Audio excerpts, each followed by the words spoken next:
Le Standard & Poor's 500, l'indice large américain qui célèbre 2 ans de rallye boursier. La bourse américaine qui enchaîne les records depuis maintenant 24 mois. On est à 60% de hausse sur le S&P 500 en 2 ans. Bonjour Xavier. Bonjour David. Xavier Patrolin, président d'Albatros Capital. Donc on est sur le S&P 500 à 5800 points, 23%, autour de 23% de hausse cette année, c'est quasiment autant que l'an dernier. On se dit que c'est fou quand même de voir tous ces records en série, cette performance boursière sur 2 ans aux États-Unis. Après il y a un petit bémol, il faut rappeler qu'en 2022 le S&P est baissé de quasiment 25%, donc il y a une année sur les deux qui est du rattrapage. Oui, surtout ce qui est étonnant, c'est le premier, entre guillemets, bull market depuis la Seconde Guerre mondiale qui, entre guillemets, fight the Fed, qui combat la Federal Reserve. Parce qu'habituellement, le début des marchés haussiers est souvent alimenté par une situation pré-récessive, avec un stimulus fiscal, un stimulus monétaire et une très forte baisse du dollar.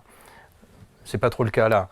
On a certes, depuis octobre 2022, une baisse du dollar. L'indice dollar est passé de 114 à 100, 102, 103. Mais on a eu les hausses de taux. Mais on a eu les hausses de taux sur la partie courte. Mais malgré les hausses de taux courts, on avait l'anticipation que ça ne durerait pas trop longtemps. Que ça ne durerait pas trop longtemps. Pourquoi ? Parce que l'inflation, parce qu'on ne peut pas analyser la situation sans parler de l'inflation, l'inflation a connu son pic en octobre 2022, et enfin non, elle a connu son pic en mars 2022 aux États-Unis, mais surtout l'inflation est passée en dessous de l'inflation core autour de septembre-octobre 2022. Ce qui a laissé penser au marché que la baisse des taux allait arriver. Tu auras noté que la baisse des taux est arrivée nettement plus tard, il y a 2-3 semaines. Malgré tout, ça a alimenté le marché, mais surtout l'élément qu'il faut... C'est l'IA. Voilà, pour moi, on parle de macro, on a raison, c'est important, la macroéconomie, l'inflation, les taux d'intérêt, évidemment, c'est un driver important. Après, l'euphorie de l'IA, c'est ce qui explique le gros de cette hausse du Standard & Poor's. La 4e révolution technologique, oui, bien sûr. Oui, et puis alors, 60% de hausse en 2 ans, quelle est la part qui est liée à l'IA ? Je ne sais pas si on peut poser la question comme ça, d'ailleurs. Je dirais plus de la moitié. Plus de la moitié, puisque, au fond, elle bénéficie à Nvidia, qui est le marqueur, mais elle bénéficie à tout le secteur, avec des multiplicateurs probablement très importants. Surtout si on regarde les 7 magnifiques, c'est-à-dire les valeurs technologiques américaines, on s'aperçoit qu'elles continuent à fortement progresser en termes de... les marges, par exemple, les marges d'exploitation des 7 magnifiques sont quasiment à 30%, alors qu'elles étaient fin 2022 aux alentours de 26%. On part en 2019, pré-Covid, on est aux alentours de 26%, on fait un pic à 29% au moment du Covid, le stay at home, donc qui favorise au fond l'économie numérique. On a un reflux en 2022, on retourne sur des niveaux de 26, et aujourd'hui on est sur des... Ça c'est l'IA, ça c'est l'impact de l'IA. L'IA et puis la diffusion, la diffusion... Enfin je veux dire, en tant que bénéfice substantiel, c'est pas seulement l'investissement dans l'IA, c'est comment les boîtes en tirent bénéfice. Voilà, c'est ça. Et augmentent leur productivité. Exactement. Et ça commence à jouer, ça se voit au niveau des marges, ça se voit au niveau de l'envolée du chiffre d'affaires, de l'efficacité. Et c'est principalement les valeurs dites GAFA qui en tirent profit dans un premier temps. On peut penser à Facebook et à Meta aujourd'hui. Et quand on parle du Standard & Poor's 500 qui fait 60% de hausse en 2 ans, si on vire les 7 magnifiques, il fait combien ? Alors il ferait, mouillé, il ferait nettement moins, il ferait presque moins de la moitié. Moins de la moitié. Les 7 magnifiques font... c'est les GAFA plus Tesla. Voilà, c'est un énorme contributeur en bénéfices, c'est un énorme contributeur en capitalisation. Mais pour autant, si on prend la comptabilité nationale américaine, le BEA, le Bureau Economic Administration, la performance de l'économie américaine reste très très bonne, puisqu'au fond, la profitabilité, c'est mesuré, c'est pas uniquement les valeurs cotées, c'est la profitabilité de l'économie américaine vue par les sociétés. Eh bien, tu as une croissance globalement depuis le 4e trimestre 2019 d'à peu près 60%, alors que le reste du monde, le BEA calcule le reste du monde en face, est quasiment flat. Donc tu as un écart de... Alors c'est mesuré en dollars, bien sûr. Tu as un écart de profitabilité qui est spectaculaire entre les sociétés, le corporate US et le reste du monde. Bon, et après, en plus, la croissance aux États-Unis, elle devrait continuer. J'ai vu ça, les prévisions sur le 3e trimestre, croissance US, on devrait attendre encore 3%. Donc il n'y a même pas de nuages à l'horizon. Il y a des nuages malgré tout. La Fédérale Réserve n'a pas baissé ses taux de 50 points de base. Alors elle normalise ses taux parce qu'elle dit qu'au niveau de l'inflation, les choses se normalisent. Mais il y a quand même entre guillemets, une toute petite inquiétude. Et le débat, au fond, non, on n'aurait pas baissé de 50 points de base ses taux. Il y a une toute petite inquiétude sur la situation du marché de l'emploi américain. Là, ton précédent interview portait sur le débat Kamala Harris-Donald Trump. Si la performance de l'économie américaine était celle que l'on dit, et notamment du point de vue du marché du travail, il n'y aurait pas de débat. Kamala Harris remporterait haut la main. Or, il y a une interrogation sur le marché du travail. Au fond, le marché du travail affiche de très bonnes performances, mais avec un taux de participation plus faible que précédemment au Covid. Donc ça veut dire qu'il y a eu des créations d'emplois, mais qu'au fond, il y a 2 à 3 millions d'Américains qui sont sortis du marché du travail. Et donc ça pèse malgré tout sur l'économie américaine. Et donc il y a une interrogation, j'en reviens à ta question, sur l'économie américaine, sur le marché du travail, sur est-ce que le marché du travail était un marché un peu pénurique, c'est-à-dire avec plus d'offres de travail que de demandeurs de travail, ce qui était le cas au moment post-Covid. Et on est en train de découvrir que les choses sont en train de se normaliser et que peut-être la réalité est différente. Et peut-être que le taux de participation de la population en âge de travailler à la population active va repartir à la hausse. Et donc, ça ferait un chômage implicite qui serait plus élevé. Ouais. Donc, il y a une inquiétude. Et si tu écoutes Jérôme Powell ou les autres gouverneurs, ils commencent à douter un peu de la qualité du marché du travail. Et pour l'instant, pour répondre à ta question, finalement, le marché du travail a été extraordinairement solide. Donc la récession n'est jamais arrivée. Ouais. On avait des courbes des taux inversées. Tu sais, on a cette espèce de recherche d'une récession. Et cette récession n'arrive pas. On est sur une économie américaine qui ne fait même pas de soft landing. Exactement. C'est le no landing. Oui, c'est le touchdown. Tu sais, le touchdown, on repart, c'est dans l'aéronavale, les pilotes s'entraînent avant de pouvoir apponter. Ils posent le train arrière et ils redémarrent.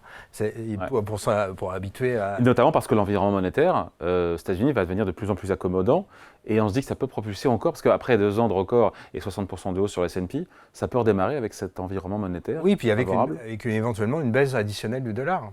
Parce que le dollar continue à s'effriter. Le dollar reste sur les niveaux actuels. Alors, modestement, mais il reste sur les niveaux actuels avec des taux réels qui restent très élevés par rapport à, si tu fais une comparaison par rapport à la BCE ou par rapport à la livre sterling. Ouais.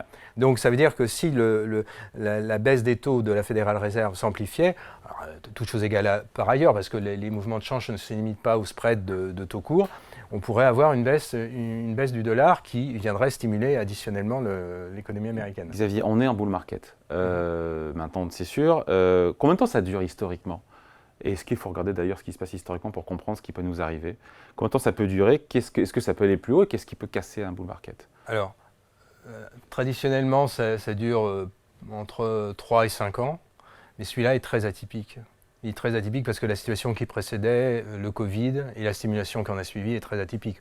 Au fond, on a eu un enchaînement prix-profit et pas prix-salaire. Ouais. Et donc, tu as des niveaux de profitabilité qui ont été satellisés très haut. La question qui vraiment se pose, c'est est-ce que ces niveaux de rentabilité sont soutenables, sont pérennes ou pas ? L'argument massu aujourd'hui sur le marché américain, c'est de dire, au fond, on balayer tout ça d'un revers de main et revenir à ton propos introductif, c'est l'IA.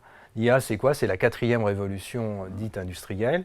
Et donc, à ce moment-là, on ne regarde pas uniquement NVIDIA, ça va bénéficier au secteur avec un multiplicateur spectaculaire. C'est ce que dit Bank of America qui affirme que les bénéfices de l'IA aujourd'hui sont notables dans pas mal d'industries. Et voilà. Et donc, si tu cumules ça, on parle même, non, je vais te faire sourire un détail, mais sur l'industrie du pétrole, l'IA va être bénéficiaire pour l'industrie du pétrole et va faire baisser les prix. Tu me dis, attends, tu délires, ça n'a strictement rien à voir. Si, parce que ça va permettre des gains d'exploration et une efficacité en exploration-production, ce qui va diminuer les coûts de manière spectaculaire.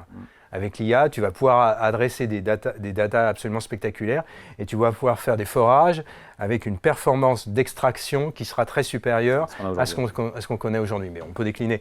Et donc, si tu cumules ça plus une baisse des taux additionnels de la Fédérale Réserve, effectivement, il n'y a pas grand-chose qui viendrait heurter. Après, un bull market qui se poursuit avec un PER, un ratio cours sur bénéfice de 21 ou 22 sur le S&P, c'est un pari. Hein. Oui, mais la profitabilité reste élevée. Ouais. Je suis d'accord sur les PE, on pourrait faire le même raisonnement sur le marché européen, le marché français. Avec 10 points de moins.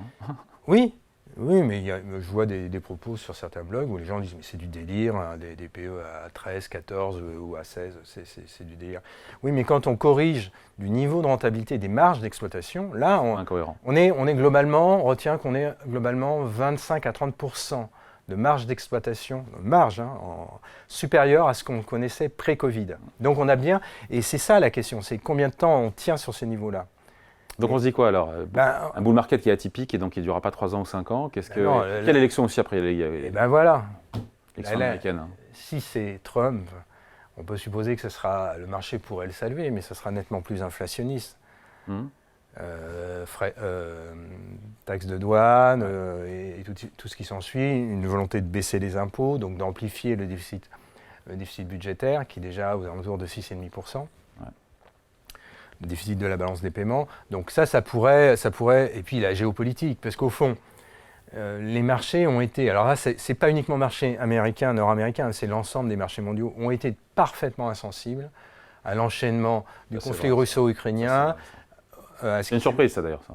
Oui, c'est une surprise. À ce qui se passe aujourd'hui au Moyen-Orient, à ce qui pourrait se passer, alors, écoutez, certains, on est à la veille d'un potentiel, moi je n'y crois pas, mais on est à la veille d'un potentiel conflit, on est très proche d'un conflit pré-nucléaire, si j'ose dire. Pour l'instant, le marché reste totalement... Alors tu me diras, il y a un tiers de l'US Navy qui est basé au Moyen-Orient, donc peut-être ça calme les esprits de certains. Mais donc le marché a été insensible à ces facteurs-là. Et puis les tensions, le dernier élément qui est peut-être pas le moindre, c'est l'éventuelle tension entre entre les États-Unis et l'Empire du Milieu. Ça peut être simplement des négociations commerciales ou ça peut être à propos de Taïwan. Donc on se dit quoi alors sur les États-Unis, sur ce bull market et sur ce potentiel de hausse encore du marché américain? Moi, tant que je vois ce niveau de profitabilité des entreprises américaines, je ne suis pas inquiet. Au niveau aussi bien des valeurs cotées, alors plutôt techno, je pense que ça va continuer. Il y a une éventuelle baisse des taux à venir. Et la comptabilité publique américaine m'indique aussi que la profitabilité reste élevée. Et je ne vois pas pour l'instant de récession. Alors, je suis du coin de l'œil ce qui se passe sur le marché du travail, parce que là, on pourrait peut-être avoir des surprises. Et puis, pour l'instant, on continue. Et alors, oui, je finis, parce qu'il y a quand même, pendant ces 2 dernières années, tu as parlé de bull market, mais on n'a pas vu très peu de M&A ou très peu d'introductions en bourse. Vrai, pourquoi? Parce que le coût de financement était très élevé. Pour venir alimenter. On est passé d'un niveau d'autonomie, il faut toujours se souvenir, la situation sur le T-bond américain, on est passé de 1,5 à 4. Ouais. On a fait même à un moment, on a été à 5 et on est aujourd'hui aux alentours de 4,2, 4,3. Donc on a des coûts de financement qui restent relativement élevés. Mais pour autant, on commence à voir des introductions revenir, alors qu'ils sont modérées. Et on pourrait avoir ça, plus éventuellement des opérations de M&A. Donc il y a fusion-acquisition, qui pourrait soutenir le marché. Donc il y a quand même, dans la colonne des plus, il y a quand même, tu vois, et sur les valos, franchement, je ne suis pas très inquiet, même chose sur les marchés européens, parce que tant on croise les ratios historiques, mais les marges en instantané, elles restent très élevées. Si j'avais un crash des marges, un crash bénéficiaire, une récession bénéficiaire avec des révisions, non pas de 3, 4, 5%, mais des révisions de 10, 15, 20% sur les bénéfices, sur le consolidé, et donc des marges qui baisseraient de 14 et qui retourneraient à 11. Alors là, oui, je serais inquiet, mais c'est pas le cas. En lien avec le reflux de l'inflation, d'ailleurs. Voilà, mais c'est pas le cas. Pour l'instant, c'est pas le cas. C'est peut-être une contradiction, et peut-être ça sera l'affaire de 2025, il faut le suivre, mais c'est pas le cas. Donc, pas de grande inquiétude à ce stade. C'était un bull market très atypique et qui se décompose. Et donc, il y a encore, si j'ose dire, pour employer l'image de Elon Musk, qui a encore des boosters. Qui a encore des éléments qui pourraient venir en contribution. Et puis, quoi qu'il arrive, la 4e révolution technologique, l'IA, ça, dans l'imaginaire de beaucoup d'investisseurs, qu'ils soient américains ou européens ou asiatiques, peu importe, c'est un élément qui permet la projection, qui permet la diminution des primes de risque. Allez, merci. Point de vue signé Xavier Patrolin, président d'Albatros Capital. Merci Xavier. Merci David.